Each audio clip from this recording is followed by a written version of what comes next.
பிதாவாகிய தேவனையும் ஆண்டவர் இயேசுவையும் அறிகிற அறிவினாலே கிருபையும் சமாதானம் பெருகுவதாக. இந்த காலவேளையிலே கர்த்தருடைய பிரசன்னத்தில் வந்திருக்கிற உங்கள் யாவரையும் இயேசுவின் இன்ப நாமத்தில் வாழ்த்துவதில் மகிழ்ச்சி அடைகிறேன். கர்த்தர் தாமே இந்த கடைசி ஓய்வு நாளிலே நம்மை சுகத்தோடும் பலத்தோடும் ஆரோக்கியத்தோடும் அற்புதமாய் கொண்டு வந்திருக்கிறார். ஆமென், அல்லேலூயா. ஆகவே இன்றைய செய்தியின் தலைப்பாக உங்கள் விடுதலைக்கான ரகசியம், the secrets of your deliverance. உங்களுடைய விடுதலைக்கான சுகத்திற்கான ரகசியம் என்ன என்பதை நம்ம பார்ப்போம். இதற்கு ஆதாரமாக மார்க் எழுதின சுவிசேஷம் 9ஆம் அதிகாரம் 19 வாசிப்போம். ஆனால் அதற்கு முன்னதாக சில முகவரையை நான் உங்களுக்கு கொடுத்துட்றேன். இந்த மார்க்கு, இந்த மனிதனுடைய பெயர், இன்னொரு பேர் இருக்கு, யோவான். மார்க்கினுடைய இன்னொரு பெயர் யோவான். நீங்கள் சீஷரில் கவனிச்சிங்கன்னா 2 பேர் இல்லாத சீஷரில் பார்க்கவே முடியாது. அதில் மார்க்கு ஒருவர், யோவான் என்ற மார்க்கு. இவர் இந்த புத்தகத்தை யாருக்கு எழுதுகிறார்னா ரோம மக்களுக்கு எழுதுகிறார். இந்த புத்தகம் மார்க் எழுதின சுவிசேஷம் என்று நாம் சொல்லுவோம். ஆனால் இந்த புத்தகத்தை இன்னொரு பெயர் என்னன்னா புக் ஆஃப் ஆக்ஷன் அப்படின்னு சொல்லுவாங்க. செயல்பாட்டின் புத்தகம்.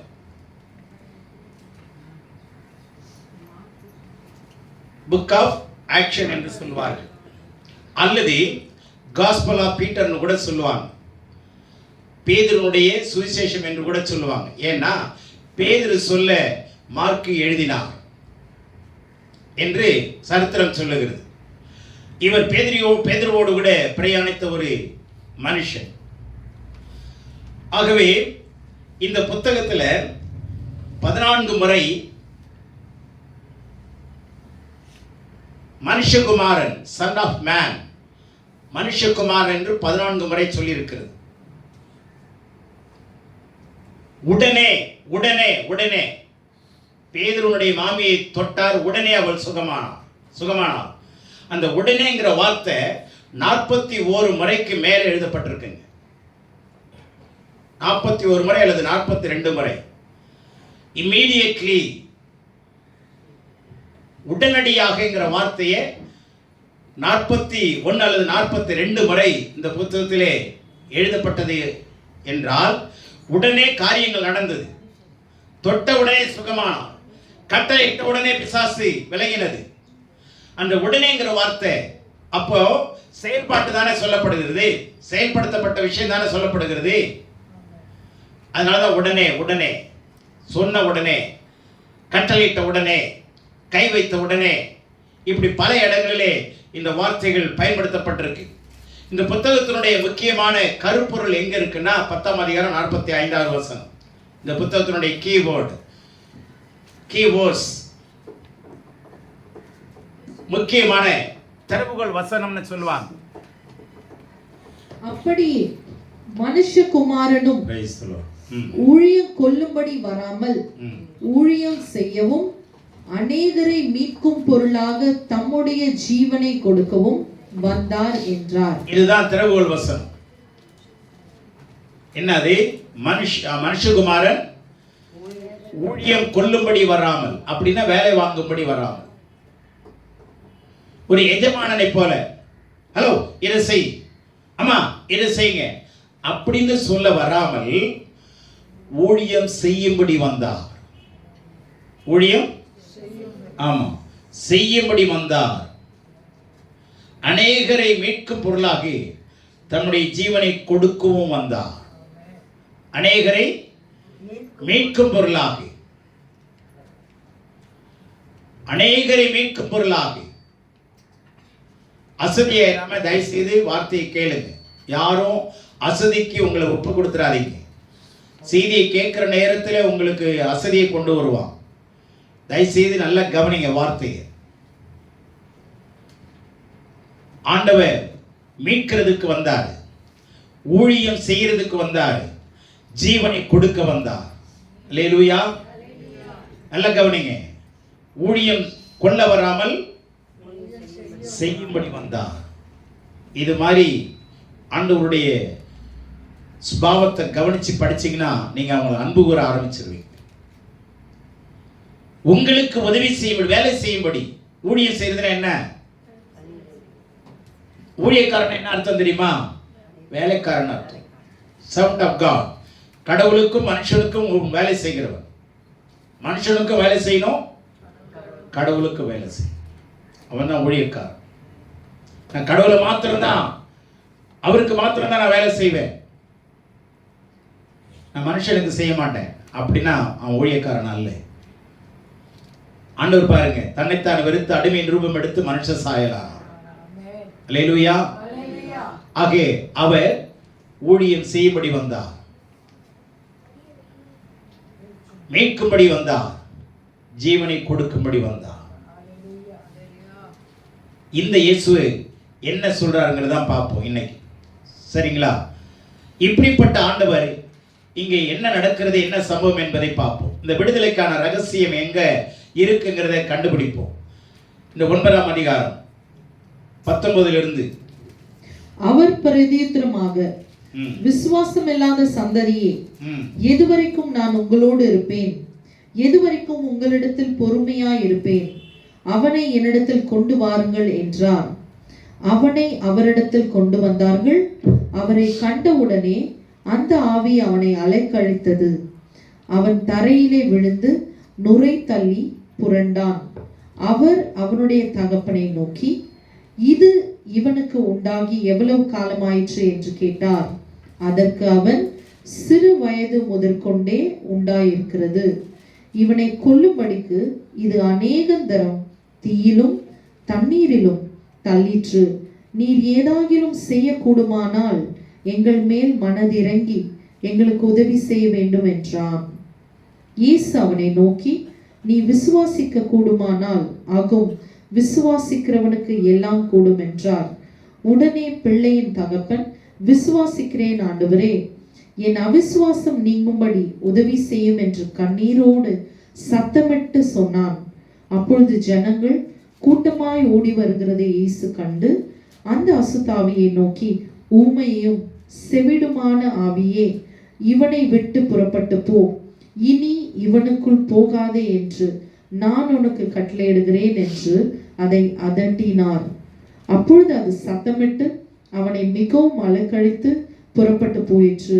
அவன் செத்து போனான் என்று அநேகர் சொல்லத்தக்கதாக செத்தவன் போல கிடந்தான். இயேசு அவன் கையை பிடித்து அவனை தூக்கினார்.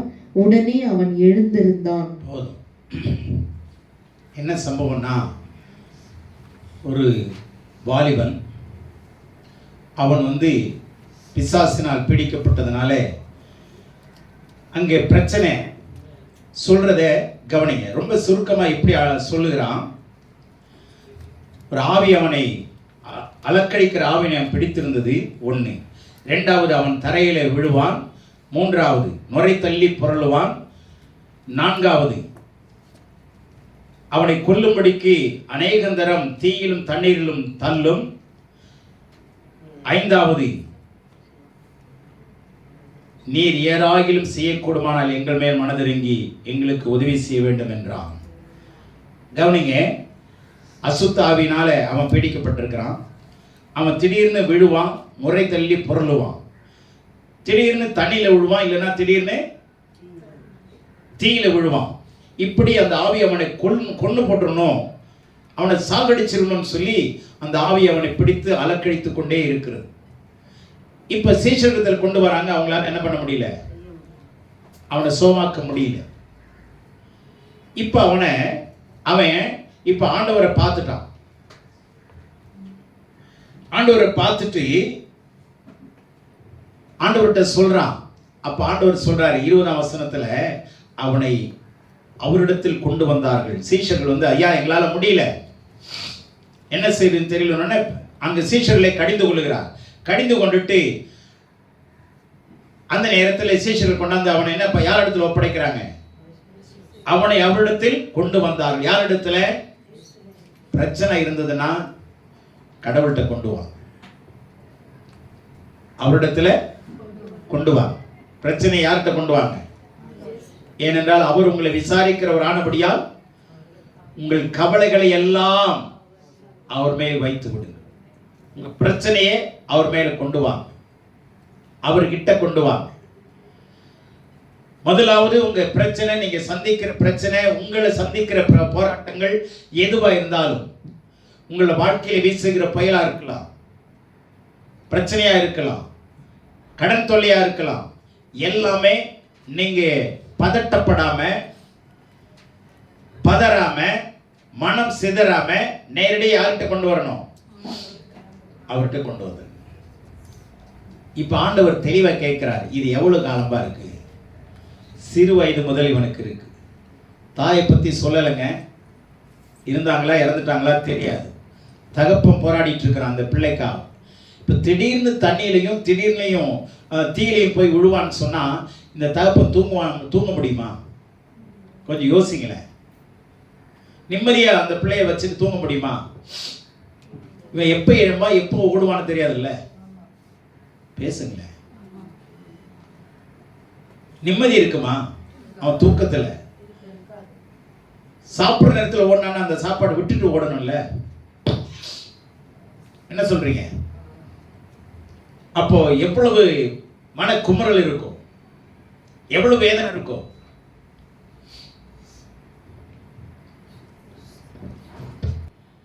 இப்போ கவனிங்க, யாரிடத்தில் கொண்டு வரப்படுகிறான்? ஆண்டவரிடத்தில் கொண்டு வரப்படுகிறான். அவரை கண்ட உடனே அது அலக்கடிக்குது, அதை விட்டுட்டார். இப்ப பேசுறார் அப்பாட்ட. எவ்வளவு காலம்? சின்ன வயசுல இருந்து சிறுவதை முதல் கொண்டு இருக்கிறது. ஒரே வார்த்தை முடிச்சானா? அதுக்கப்புறம் என்ன பிரச்சனை? தண்ணியில விழுது, தீயில விழுது, என்ன பண்றதுன்னு தெரியல, எங்க மேல இறங்குங்க. அந்த இடத்துல வரும்போது கவனிங்க, இவன் ஆண்டவரை பற்றி சரியான அறிவு இல்லாதனால ஒரு வார்த்தை சொல்றான். என்ன சொல்றான்? நீ ஏதாயிலும் செய்ய கூடுமானால், உங்களால முடிஞ்சா செய்யுங்க. அப்படின்னா என்ன அர்த்தம்?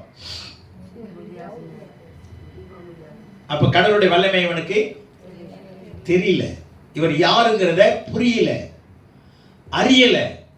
இவருடைய மகத்துவம், இவருடைய வல்லமை, இவருடைய பயங்கரமான சக்தி ஒண்ணுமே விளங்கல. ஏதாவது செய்ய முடிஞ்சா செய்யுங்க ஐயா, செய்ய முடிஞ்சா செய்யுங்க. அவரு திருப்பி என்ன சொல்றாரு? செய்யுங்கன்னு சொல்லிட்டு அவன் என்ன சொல்றான்? எங்கள் மேல் மனமிறங்கி எங்களுக்கு உதவி செய்ய வேண்டும் என்று கேட்கிறான், ரெக்வஸ்ட் பண்றான். அதற்கு ஆண்டவர் பாருங்க, இயேசு அவனை நோக்கி நீ விசுவாசிக்க முடிஞ்சா, திருப்பி என்ன சொல்றாரு பாருங்க, நீ விசுவாசிக்க முடிஞ்சாலும் அர்த்தம். அதுக்கு நீ விசுவாசிக்க கூடுமானால், விசுவாசிக்க கூடுமானால் அப்ப என்ன அர்த்தம்? உன்னால விசுவாசிக்க முடிஞ்சா, நீ என்ன கேட்கிற, என்னால முடிஞ்சா ஏதாவது செய்யன்னு கேட்கறல்ல. இப்ப நான் உன்கிட்ட திருப்பி கேட்கிறேன், மகனே, அப்பா நீ விசுவாசிக்க முடிஞ்சா எல்லாம் கூடும். என்ன அழகான வார்த்தை பாருங்க. எதையும் திட்டல, கடிந்து கொள்ளல. உன்னால பாவம், பாவத்தினால தாண்டா உன் பிள்ளை பிறந்திருக்கிறான், உன் அக்கிரமத்தினால தான் உன் பிள்ளை பிறந்து இந்த மாதிரி பிறந்திருக்கிறான், நீ ஊர் சொத்தை கொள்ளையடிச்சதுனால தான் இவன் இப்படி பிறந்திருக்கிறான், உன் சாபத்தினால தான் இந்த பிள்ளை இப்படி போச்சுன்னு சொல்லவே இல்லை பாருங்க. ஆண்டவர் தெளிவா சொல்றாரு, நீ விசுவாசிக்க முடிஞ்சா நீ விசுவாசி, உன்னால் கூடாத காரியம். என்ன அழகா வார்த்தை சொல்றாரு பாருங்க. if you are able to believe, நீ நம்ப கூடுமானா, விசுவாசிக்க கூடுமானா, முடிஞ்சா நீ விசுவாசி. விசுவாசிக்கிறவனுக்கு எல்லாம் கூடுங்கிற 2 சென்டென்ஸ்ல அவர் ஆன்சரை வச்சுட்டாரு. இப்போ உடனே இவன் மனசுல குத்தப்பட்டு என்ன பண்றான்? அடுத்த வசனம் 24 முக்கியமான வசனங்க. உடனே பிள்ளையின் தகப்பன், விசுவாசிக்கிறேன் ஆண்டவரே, என் அவிசுவாசம் நீங்கும்படி உதவி செய்யும் என்று கண்ணீரோடு சத்தமிட்டு சொன்னான். நல்ல கவனிங்க. இப்போ விசுவாசிக்கிறேன்னு சொல்லிட்டான், ஆனாலும் அவனால விசுவாசிக்க முடியல. விசுவாசிக்க அதை தெளிவுபடுத்துறான் பாருங்க. ஆண்டவரே, நீங்க விசுவாசிக்க சொல்றீங்க, முடிஞ்சா நீ விசுவாசிறான்னு சொல்றீங்க, விசுவாசிக்கிறேன், ஆகிலும் எனக்கு ஒரு பலவீனம். என்ன தெரியுமா? எனக்கு அவிசுவாசப்படுறேன். எனக்கு நீங்க விசுவாசிக்க சொல்றீங்க, நம்ப சொல்றீங்க, நம்புறேன், ஆனா மனசார நம்ப முடியல.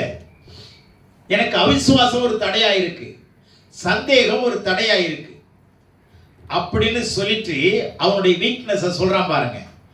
என்னால முடியல ஆண்டவரே, முழுசா என்னால என்ன பண்ண முடியல, நம்ப முடியல, முழுசா என்னால விசுவாசிக்க முடியல, நானும் மனுஷன் தானே. இப்ப என்ன பண்ணுங்க, என் அவிசுவாசம் நீங்கும்படி எனக்கு உதவி செய்யும் என்று நல்ல கவனிங்க. அவனுடைய வீக்னஸ் அவிசுவாசம். அடுத்த அந்த அவிசுவாசம் நீங்கிறதுக்கு அவன் எடுத்த பிரயாசம் பாருங்க. கண்ணீரோடு சத்தமிட்டு, கண்ணீரோடு அழுது சத்தமிட்டு சொன்னா. நான் கேட்கிறேன், கவனிங்க, இவனை கேட்கிறார் ஆண்டவர். எவ்வளவு தெளிவான பதில். ஆண்டவரே, எனக்கு அவிசுவாசம் இருக்கு, எனக்கு சந்தேகம் இருக்கு. சந்தேக புத்தி என்னை விட்டு விலகல, அவிசுவாசம் என்னை விட்டு போக மாட்டேங்குது. இதை சும்மா சொல்லலைங்க. இவன் கண்ணீரோடு சொன்னான்னா எவ்வளவு மன உடைஞ்சி அவன் அழுதுருப்பாங்கிறத யோசிங்க. பிள்ளை நினைச்சு அழுதானா, அவங்ககிட்ட இருக்கிற பிரச்சனை நினைச்சு அழுதானா? சொல்லுங்க பார்க்கலாம்.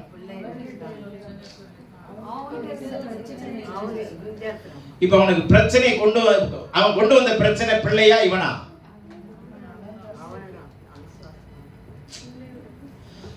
ஆண்டவர்கிட்ட கொண்டு வந்த பிரச்சனை பையனா இவர அப்பாவா? இது கூட தெரியல. எங்க பிரச்சனைக்கான ஆளு யாரா இருந்தது அன்னைக்கு? அப்போ பையன் தானே. இப்ப யார நினைச்சு அழுகுறான்? இவன் பிள்ளைய நினைச்சு அழுவல, இப்ப பிரச்சனை பிள்ளை இல்லைன்னு கண்டுக்கிட்டான். புரிஞ்சுச்சா புரியலையா? விடுதலைக்கான ரகசியத்தை ஆண்டவர் சொல்லி தராரு. ஏய், உன் பிள்ளை சுகமாகணும்னா நீ முதல்ல குணமாகணும், நீ சரியாகணும். விளங்குதா? இதன் பேரு புரியுது. இப்ப பிள்ளைய நினைச்சு அழுதானா, தன்னுடைய குறைய நினைச்சு அழுதானா? இதாங்க ரகசியம். ஆண்டவர் அந்த ரகசியத்தை வெளியே கொண்டு வர்றார். ஹலோ, உன் பிள்ளை பத்தி கவலைப்படாத, உன்னை பத்தி முதல்ல கவலை. நீ சரியா இருந்தா உன் பிள்ளை சரியாகும். ஃப்ரண்ட் டயர் வீல் சரியா போச்சுன்னா பின்னாடி டயர் அது ஃபாலோ பண்ணி தானே வரணும். இப்போ உதாரணமா கவனிங்க, இந்த பட்டனை தூக்கி நான் இங்க இருக்கிற இதுல மாட்டினேன்னு வச்சுங்களேன். இந்த பட்டனை தூக்கி, இது நல்லா இருக்கா? அடுத்தது இப்படியே தான் வரும். ஆனா இந்த பட்டனை நான் சரியான முறைப்படி இதுல போட்டிருந்தேன்னா நீங்க கண்ணை மூடிட்டு அடுத்தடுத்த பட்டனை போட்டுட்டே இருக்கலாம். உண்மையா இல்லையா? முதல்ல சரியாச்சுன்னா ஆட்டோமேட்டிக் எல்லாமே சரியாயிடும்.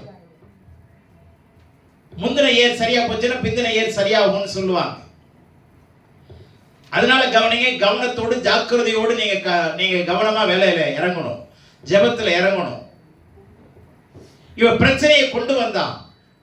பிரச்சனையை அங்க கவனிங்க, இவன் சொல்லிட்டான். சொன்ன உடனே ஆண்டவரே உன்னால முடிஞ்சா விசுவாசி பார்த்துக்கலான்ட்டாரு. சிம்பிளா பதில் சொல்லிட்டாரா? உன்னால முடிஞ்சா விசுவாசி பார்த்துக்கலாம். ஒன்னும் முடியாது, ஒண்ணும் இல்லப்பா. விசுவாசிக்கிறவன், அதுல விஷயம் கவனிங்க, விசுவாசிக்கிறவனாலும் கூடாது ஒண்ணும் இல்லைன்னு சொல்றாரு. என்னால கூடாது ஒண்ணும் இல்லைன்னு சொல்லலங்க. ஆனா ஆண்டவரால கூடாது ஒன்றும் இல்லதான். Everything is possible with God. Amen. Nothing is impossible with God. கடவுளால முடியாது ஒண்ணுமே கிடையாது. எல்லாரும் சொல்லுங்க. முடியவே முடியாது, ஒண்ணுமே முடியாது, ஒண்ணுமே இல்லை. ஆனா இவர் தன்னை பத்தி சொல்லல பாருங்க. நீ விசுவாச எல்லாம் கூடுங்கிறார். விசுவாசிக்கிறவனுக்கு எல்லாமே கூடும். எங்க எப்படி சொல்றாரு பாத்தீங்களா? நீ நம்புப்பா, நீ விசுவாசி, எல்லாமே சரியாயிடும். இப்ப சொல்றான், பிரச்சனை எனக்கு சந்தேகம் இருக்கு, சமாதானம் இல்லை, எனக்கு அவிசுவாசம் இருக்கு. விசுவாசத்தினுடைய எதிரி சந்தேகம், அவிசுவாசம், புலம்புறது, முறுமுறுக்கிறது, இதெல்லாம் ஒன்னா சேர்ந்தாக்கா தங்கச்சிங்க. சந்தேகம், அவிசுவாசம், கலங்கிறது, அழுவுறது, புலம்புறது. நீயோ அநேக காரியங்களை குறித்து கவலைப்பட்டு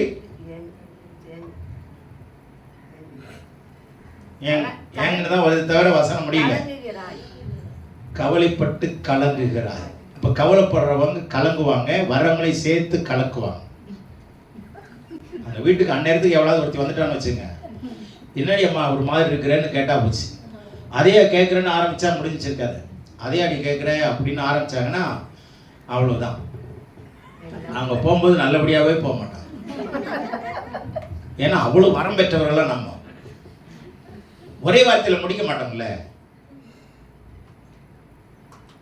ஆண்டவர் பாருங்க, பதில ஒழுங்கா சொன்னா, எந்த ஒரு பிசுறு இல்லாம தையல் அடிக்கும் போது நீங்க நல்ல டெய்லரையும் நீங்க கத்துக்குடி டெய்லரிங் கவனிச்சு பார்த்தீங்கன்னா நல்லாவே தெரிஞ்சிடும். நீங்க அவங்க மூஞ்ச பார்க்க வேணாம், அந்த அடிச்ச அந்த டெய்லரிங் அந்த தச்ச இடத்த பார்த்தீங்கன்னா தெரிஞ்சிடும் அவங்க மூஞ்சி எப்படி இருக்குன்னு.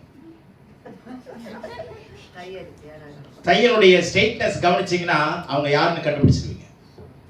எப்படிப்பட்டவங்க தெரியுமா தெரியாதா? சரிதானே நான் சொல்றது? நீங்க தையலை பார்த்தா போதுங்க, ஆளை பார்க்கணும்னு அவசியம் இல்லை. ஆண்டவர் கேட்ட கேள்விக்கு சரியான பதில் கொடுத்தார். பிரச்சனை ஹெவியான பிரச்சனை, தவிர்க்க முடியாத பிரச்சனை, நீக்க முடியாத பிரச்சனை, பல ஆண்டு கால பிரச்சனை, தீர்வே இல்லாத பிரச்சனையா இருந்தது. ஆண்ட வந்தாரு, என்ன கேள்வி கேட்டார்? இது எவ்வளவு காலமா இருக்கு? சிறு வயது முதல். விடுதலையின் பிரச்சனையில வருங்க. ஆண்டவர்கிட்ட வந்தவங்க பதில ஒழுங்கா சொல்ல கத்துக்கு, சுருக்கமா சொல்ல கத்துக்கு. சுருக்கு போடுற மாதிரி பேசுறாதீங்க. புரிஞ்சிச்சா? சுருக்கமா சொல்ல கத்துக்கணும். இவன் அழகா சொன்னான். 4 வரி 3 வரியில முடிச்சாங்க. ஆண்டவர் ஒரே வரியில கேட்டார், எவ்வளவு காலம்? ரைட், சின்ன வயசு. ரைட், இப்ப நீ விசுவாசிக்கிறியா? விசுவாசி. ஆனா முடியல. இப்ப அழுகுறான். எதுக்கு அழுகுறான்? எனக்கு விசுவாசி இல்லையேன்னு அழுகுறான். அதாங்க அற்புதத்தினுடைய ரகசியம். அல்லேலூயா. ஒரு தேவ மனுஷன் சொல்றாரு, என்ன சொல்றாரு? Christian life a land of hills and valleys ன்னு சொல்றாரு. கிறிஸ்தவ வாழ்க்கை இது எங்க இருக்குன்னா உபாகமம் 11:11 இருக்கு. அந்த தேசம் மலைகளும் பள்ளத்தாக்கும் நிறைந்த தேசம். மலைகளும் பள்ளத்தாக்குகளும் நிறைந்த தேசம். இப்ப Christian life is a full of hills and valleys. is a land of hills and valleys. மலைகளும் பள்ளத்தாக்குகளும் நிறைந்த ஒரு வாழ்க்கை தான் கிறிஸ்தவ வாழ்க்கை. திடீர்னு மலை மாதிரி இருக்கும், ஆனா திடீர்னு இறங்கிடும். சோர்வுகள் வரும், பலவீனம் வரும். கவலைப்படாதீங்க. கர்த்தரை சார்ந்து வாழ்கின்ற எனக்கு அவரே எனக்கு அடைக்கலம். தேவனை சார்ந்து வாழ கத்து. இப்போ சொல்றாரு ஆண்டவர், கேட்க முடியல. உடனே அந்த பலவீனத்தை ஏத்துக்கிறான். பலவீனத்தை ஏத்துங்க. முதல்ல உங்ககிட்ட இருக்கிற பிரச்சனையை மாத்துங்க. குடும்பத்தில் இருக்கிற பிரச்சனை மாறி பிள்ளை ஆட்டோமேட்டிக்கா சோகமா, ஆட்டோமேட்டிக்கா சோகமாவான். தன்னால அவன் சோகமாவான். கவனிங்க. இப்ப கண்ணீரோடு அழுகிறான் தன்னுடைய பலவீனத்தை நினைச்சு. அவன் குசு குசுன்னு ஜெபம் பண்ணலங்க, கேட்கல. சத்தமிட்டு நொறுங்குண்ட ஆவியையும் நறுங்குண்ட இருதயத்தையும் கர்த்தர் என்ன செய்ய மாட்டார்? புறக்கணிக்கவே மாட்டார். அல்லேலூயா. சங்கீதம் 51 இருக்கு. கவனிங்க. அவன் நொறுங்கி ஜெபம் பண்றான், மனம் உடைஞ்சி கேட்கிறான், ஆண்டவரே என்னோட அவிசுவாசம் நீங்கும்படி எனக்கு உதவி செய்யும். அவனுடைய பிள்ளைக்காக அழுவல, பிடிச்சிருக்கிற ஆவி விலகணும்னு அழுவல, தன்னுடைய பிரச்சனை நீங்கும்படி அழுகிறான். இதுதான் நீங்களும் நானும் முதலாவது செய்யும். ஆண்டவரே, என் பிள்ளைகளை நான் சரியா வளர்க்காம போனது தப்பு. ஆண்டவரே, என்னை மன்னிச்சிருங்க. என் குடும்பத்தை சரியா லீட் பண்ணாம போயிட்டு என்னை மன்னிச்சிருங்க. என் அக்கிரமத்தை மன்னிச்சிருங்க. என் அறியாமையை மன்னிச்சிருங்க. முதல்ல உங்களுக்காக அழுவுங்க. ஆண்டவர் அதான் சிலுவையில சொன்னாரு, எனக்காக அழாதீங்க, உங்களுக்காக உங்க பிள்ளைகளுக்காக அழுவுங்க. சிலுவையில் அடிக்கிறேன்னு என்னை பார்த்து நீ அழுவுறிய, உனக்காக தான் நான் ரத்தத்தை சிந்துறேன், உனக்காக தான் என் ஜீவனை கொடுக்கிறேன். எனக்காக அழுது என்ன பிரயோஜனம்? உனக்காக நீ அழு. அந்த இடத்துல நிக்கிறாங்க இந்த மனுஷன். ஆமென். அல்லேலூயா. பிரச்சனைக்காக முதல்ல உங்ககிட்ட இருக்கிற முள்ளை எடுக்க பாருங்க. உங்க கண்ணில் இருக்கிற துரும்பை எடுக்க பாருங்க, இரும்பை எடுக்க பாருங்க. மற்றவங்க கண்ணில் இருக்கிற துரும்பை எடுக்கலாம். உங்க கண்ணிலேயே உத்தரம் இருக்கு, ஆனா அடுத்தவங்க இருக்கிற துரும்பை பார்க்காதீங்க. முதல்ல உங்க கண்ணில் இருக்கிற உத்தரத்தை எடுத்து போட வகை பார்ப்பாங்க. அப்போ ஒரு பிரச்சனைக்கு சொல்யூஷன் எங்க இருக்கு அப்படிங்கிறத கண்டுபிடிச்சு ஆண்டவர் சொல்றாரு. உடனே ஏத்துக்கிட்டான், கண்ணீரோடு கத்துறான், சொல்றான். அது ஜெபமா அது ஏறெடுக்கப்படுகிறது. ஆமென். அதுக்கப்புறம் ஆண்டவர் அவனை ஏதாவது சொன்னாரா? ஒண்ணுமே சொல்லலைங்க, விட்டுட்டார். சரிங்களா? உடனே இதை பார்த்த உடனே என்னடா, ஏன்னா அந்த பையனை பத்தி ஊர் ஜனங்கள்லாம் தெரிஞ்சிருப்பாங்க. என்ன அந்த பையன் இயேசுகிட்ட நிற்கிறான், என்ன செய்ய போறாருன்னு பார்க்க ஓடி ஜனங்கள், திரளான ஜனங்கள் ஓடி வர்றாங்க. உடனே இயேசு அந்த ஜனங்கள்லாம் கூட்டி வச்சு அங்க ஒரு பெரிய வித்தையை காமிக்கல. ஹே, நான் பாரு இவங்க எல்லாம் விடுதலையாக்க போறேன், நீங்க எல்லாம் பாருங்கன்னு சொன்னாரா? கீரிக்கு பாம்புக்கு சண்டை விடுறான்னு கவனிச்சிங்களா? போதும், சண்டை விடவே மாட்டான். இந்த உடப்பரம் பாரு, இந்த உடப்பரம் பாருன்னு ஜனங்களை கூட்டுவான். இந்த வேலையை செஞ்சார் ஆண்டவரே. அங்க கவனிங்க, ஜனக்கூட்டம் வருகிறது, இயேசு கண்டு வராங்க. உடனே பிசாசை விரட்டி சோமாயிட்டார் பாருங்க. அங்க ஒண்ணு வித்த காட்டல ஆண்டவர். அல்லேலூயா. அந்த ஆவி அவனை விட்டு அவனை அதிகமா அலக்கழிச்சது முன்னே விட. மறுபடி புரண்டா. ஆண்டவர் கட்டளையிட ரெண்டு விஷயத்தை கட்டளையிடாரு. இவனை விட்டு வெளியே போ சொன்னாரா? இன்னொரு வார்த்தை சொன்னாரு, இனி அவனுக்குள் போகாது. இது ரெண்டையும் நீங்க சொல்லணும். சந்தேகமே என்னை விட்டு வெளியே போ, அவிசுவாசமே என்னை விட்டு வெளியே போ. மனைவியை சந்தேகப்படுற ஆவி புருஷன் சொல்லணும், ஆண்டவரே நான் என் மனைவியை சந்தேகப்படுறேன். மனைவி புருஷனை சந்தேகப்பட்டு அவங்க சொல்லணும், சந்தேகப்படுற ஆவியை விலகு இயேசுவின் நாமத்தினால, திரும்பி எனக்குள்ள வராதேங்கிறதே சொல்லணும். விலகுனா போயிடும், திரும்பி வராதேன்னு சொல்லாம விட்டுட்டீங்கன்னு வச்சுங்க, அது எப்போ வழி இருக்குதுன்னு பார்த்துக்கிட்டே இருக்கும், திரும்பி வந்துடும். அந்த ஓட்டையை என்ன பண்ணிடுங்க, அடைச்சிருங்க. அந்த ஓட்டையை என்ன பண்ணணும், இந்த துவாரத்தை அடைக்கணும்.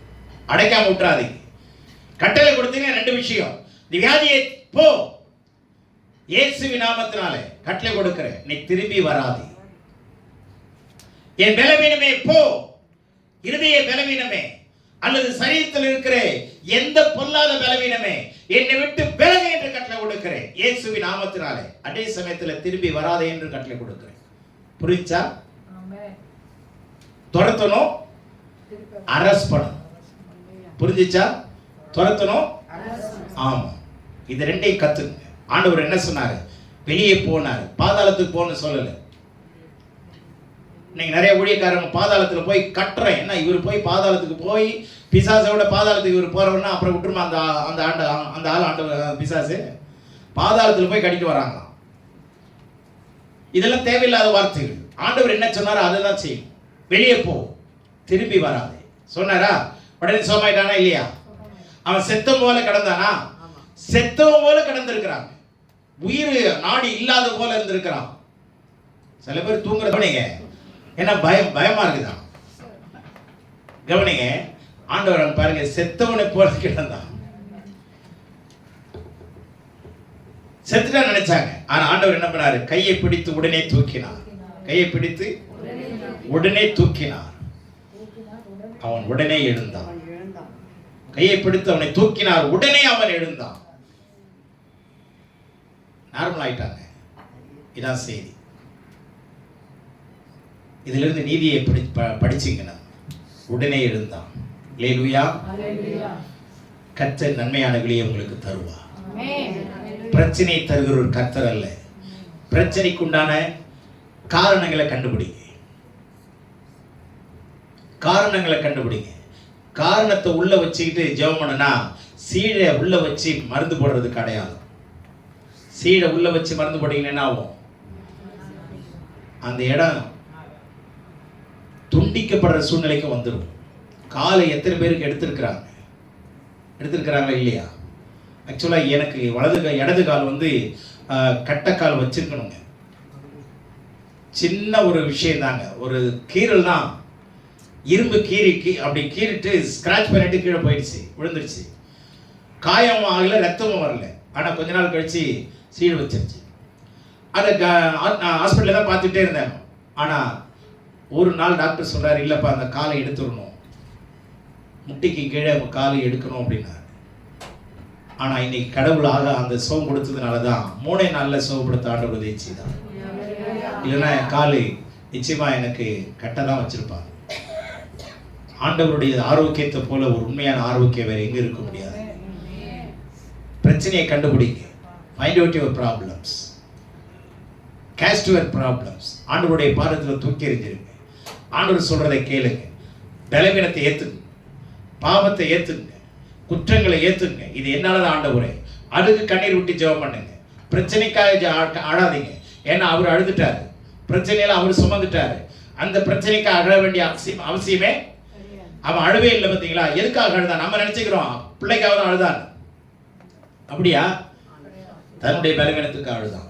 நான் பாவிங்கிறத உணர்ந்துட்டான், அழுதான், சத்தமிட்டான், சொன்னான், கூக்கரலிட்டான். எல்லாருக்கும் தெரிஞ்சிச்சு. அதை கேட்டுதான் முடியாறாங்க. ஆமென். நல்ல உங்களுடைய வாயை திறந்து ஆண்டவரோடு பேசுங்க. அப்படின்னா மனதார பேசுங்க. பாவத்தை மறைக்கிற வாழ்வடைய மாட்டான். அவளை அறிக்கை செய்து விட்டு விடுவோம்னா இறக்கம் பெறுவான். பாவங்களை நாம் அறிக்கையிட்டால் நம்முடைய பாவங்களை மன்னித்து எல்லா அநியாயத்தை நீக்கி நம்மை சுத்திகரிப்பதற்கு உண்மையும் நீதியும் உள்ளவராயிருக்கிறார். நீங்க இனிமே கவலைப்பட வேண்டிய அவசியம் இல்லை. பிரச்சனையை ஆண்டவர்கிட்ட கொண்டு போங்க. பிரச்சனையை சொல்லுங்க, வேணான்னு சொல்லல. ஆனா பிரச்சனையா சொல்லாதீங்க. பிரச்சனையா சொல்லாதீங்க. பிரச்சனையை சொல்லுங்க, அவ்வளவுதான். அந்த பிரச்சனை காரணத்தை கடவுள் உணர்த்தினார்னா உடனே மன்னிப்பு கேளுங்க. கர்த்தர் உங்களை உதவி செய்ய வல்லவராய் இருக்கிறார். அல்லேலூயா. கடவுள் உங்களை உதவி செய்ய வல்லவராய் இருக்கிறார். இந்த வசனங்களை நீங்க சிந்திச்சு பாருங்க. இது உங்களுக்கு பிரயோஜனமா இருக்கும்னு விசுவாசிக்கிறேன். உங்களுடைய குடும்பங்களுக்குள்ளே பிரச்சனை, நீண்ட கால பிரச்சனைகள் இருந்து கொண்டிருக்குதா? காரணம் என்னங்கிறத குடும்பம் உட்கார்ந்து சிந்திங்க, இல்ல தனித்தனியா உட்கார்ந்து சிந்திங்க. கடவுள் உங்களை உணர்த்தி கண்டிப்பா உணர்த்துவார். இதனுடைய ரகசியம் என்ன தெரியுமா? விசுவாசம் தாங்க. The power of faith. விசுவாசத்தினுடைய வல்லமை. நீங்க விசுவாசிக்கணும், அதுதான் சொல்றாரு இல்லையா? விசுவாசிக்கணும். வேற ஏதாவது காணிக்க கொடுக்கணும், பொருத்தனை பண்ணணும்னு சொன்னாரா? நீ ஒரு பொருத்தனை பண்ணிக்கோ. இப்போ எனக்கு சர்ச்சு கட்டணும்னு வச்சுங்களேன், எப்படி ஒரு 30 லட்சம் தேவைப்படுதுன்னு வச்சுங்களேன். சரி, ஒரு ஆடு அமிட்டிச்சு, ஒரு 5 லட்சம் நீ பொருத்தனை பண்ணிக்கோ அப்படின்னு சொல்லலாமா? சொல்ல முடியாதா? சொல்லுங்களேன். ஏன்னா சார் ஒரு 5 லட்சம் பொருத்தனை பண்ணுமா, உன் பிள்ளைய ஃபர்ஸ்ட் கிளாஸில் ஆண்டவர் பிஎஸ்சி நர்சிங் படிக்க வைப்பாருன்னு சொன்னான்னு வச்சுங்க. என்னடா பாவி, அப்போ எப்படி நம்ம யோசிப்போம்னு வச்சுங்க. இந்த மாதிரிலாம் ஆண்டவர் கெடிக்கு பிடிப்பட்டாரா? இல்லவே இல்லைங்க. ரொம்ப சிம்பிளா, நீ இது விசுவாசம் தான் முக்கியம். பயந்துடாதீங்க. நான் யார்த்தையும் கேட்டதில்லை, கேட்க மாட்டேன். கடவுள் கொடுப்பார். ஆமென். கர்த்தர் கொடுப்பாரு. ஊழியத்தை கொடுத்தவரே அதுக்கான காரியத்தையும் கொடுப்பாரா இல்லையா? ஏன்னா அவர் ப்ரொவைடர், அவர் நமக்கு தந்தருளுகிறதே. ஆகவே அங்க எங்கேயும் கிடைக்க பிடி போடலைங்க. பொருத்தனை பண்ணு, அதை பண்ணு, இதை பண்ணு, இல்லவே இல்லைங்க. ஏமாத்துறாங்க நம்ம ஆளுங்க. அதனால தயவுசெய்து கர்த்தர் தாமே இந்த செய்தி மூலமாக நம்மை ஆசீர்வதிப்பாராக. ஆமென்.